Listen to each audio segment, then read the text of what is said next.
Today's episode of Marijuana Today Daily is brought to you by our friends over at Ease, California's top one-stop website for legal marijuana delivery. You know Ease as a website where California residents can easily place orders for legal marijuana delivery depending on what the local laws are wherever they're ordering, but you should also know Ease as a source for invaluable industry insight. Their just released 2017 State of Cannabis Data Report was drawn from their enormous data set of delivery orders, which they carefully aggregated and anonymized, and that is packed with bits of information and wisdom that are applicable in every market, no matter what state you're in. You can find Ease's 2017 State of Cannabis Data Report over at ease.com/blog, with Ease spelled E-A-Z-E. ease.com/blog. Good morning, Marijuana Nation.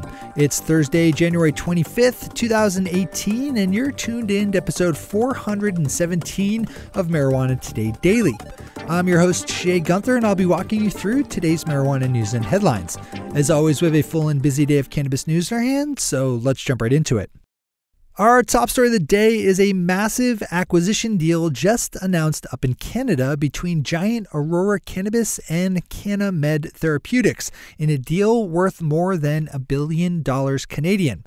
The deal will make Aurora the second largest legal cannabis company in the world in terms of sales, putting them just behind rival Canopy Growth, but in first place if you rank by market capitalization, with Aurora's $7.6 billion Canadian market cap just edging out Canopy's $6.7 billion.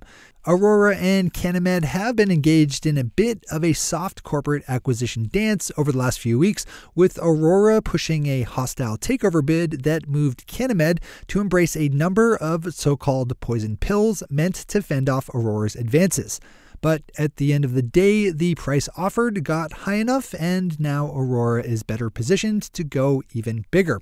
Swing over to the Financial Post for the full read on this one. A new report from the Drug Policy Alliance, or DPA, shows that while the legalization of marijuana has brought about a bevy of positive effects to states like Colorado and California, from plummeting arrest rates for marijuana offenses to boosted funding for social and community programs, enormous racial disparities remain within those who are still getting busted by police for cannabis. Make sure to open up Mary Jane for the full read on this one. The DPA's report is an excellent resource, and it's vital that we all understand the full scope of the racial injustices wrought by both the broader war on drugs as well as the war on marijuana. And finally for today, Tom Angel over at Marijuana Moments picked up on a letter written to President Donald Trump by a group of lawmakers asking that he stick to his campaign pledge to respect states' rights when it comes to cannabis. The bipartisan group of 54 lawmakers was led by Massachusetts Senator Elizabeth Warren and Colorado Representative Jared Polis. In their letter, the lawmakers asked the president, quote, "We request that you urge the Attorney General to reinstate the Cole Memorandum. This step would create a pathway to a more comprehensive marijuana policy that respects state interests and prerogatives. On behalf of the communities we represent, we hope you appreciate the critical nature of this issue and take immediate action." Unquote. While the letter is not likely to actually sway the president, given that it included no bright colors or photos of Trump himself, it's still nice to see such a large group of lawmakers from both sides of the aisle who have legal marijuana's back. Open up Tom's piece on Marijuana Moment to see the full text of the letter yourself. Those are our top stories for today. It's time for Marijuana Today Daily Headlines Blitz. Before we blitz out on headlines, let's quickly thank our sponsor, Ease, California's top one-stop website for legal marijuana delivery. Since Ease has all of California's various local rules and regulations for marijuana delivery baked right into its system, you know you're always going to be in compliance with state law when you open up ease.com.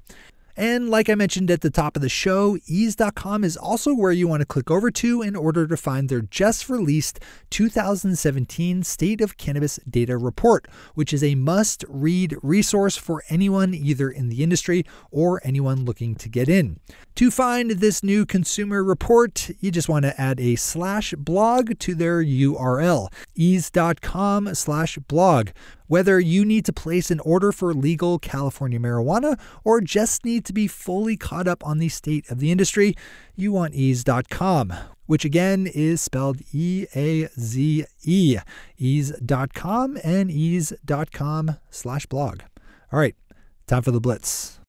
A new poll just released, commissioned by NBC News and the Wall Street Journal, show that 60% of respondents think adult use marijuana should be legalized, up from 55% in a similar poll conducted in 2014.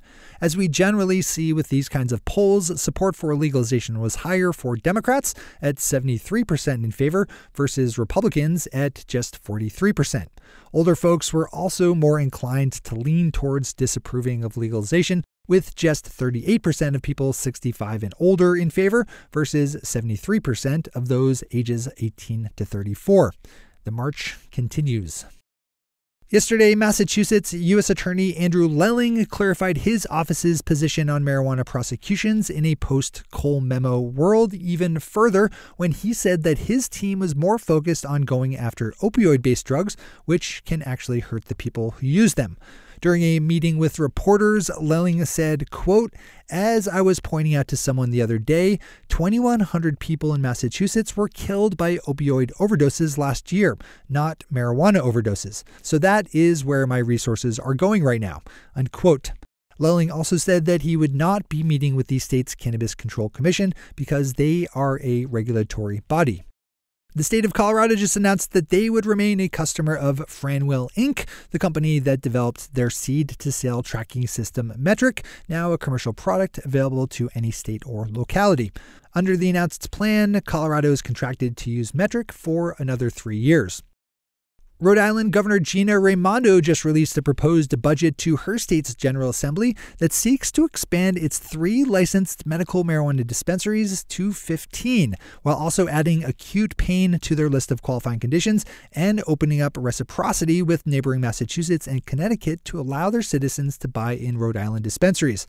The plan is estimated to generate just over $5 million a year in state tax revenue.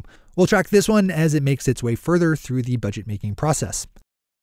Alaska's Alcohol and Marijuana Control Office is moving to audit its 2 licensed marijuana testing lab companies, with the State Department of Environmental Conservation set to run verifying tests of their procedures and protocols.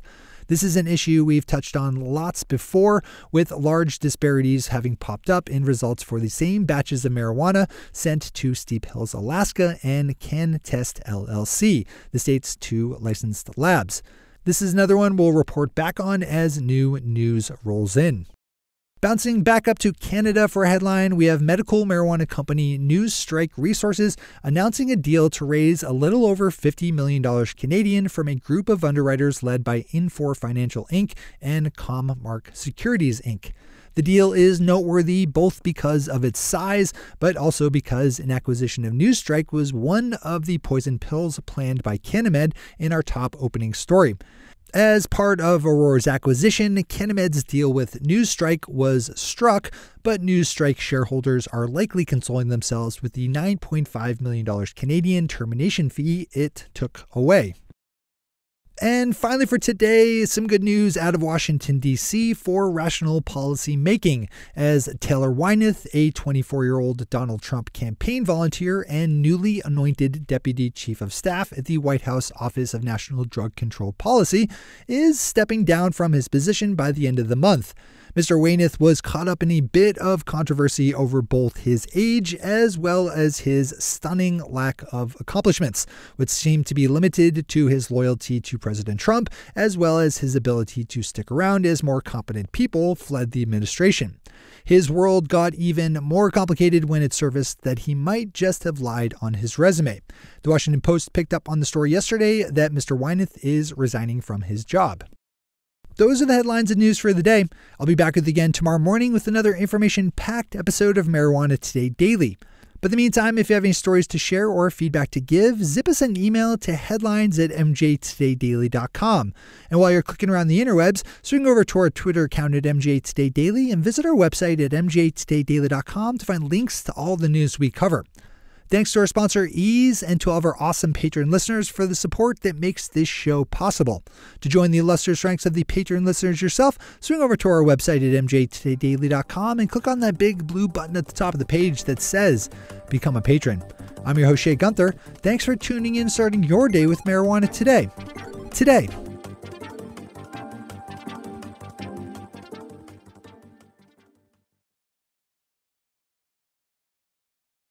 One take, Shay. One take.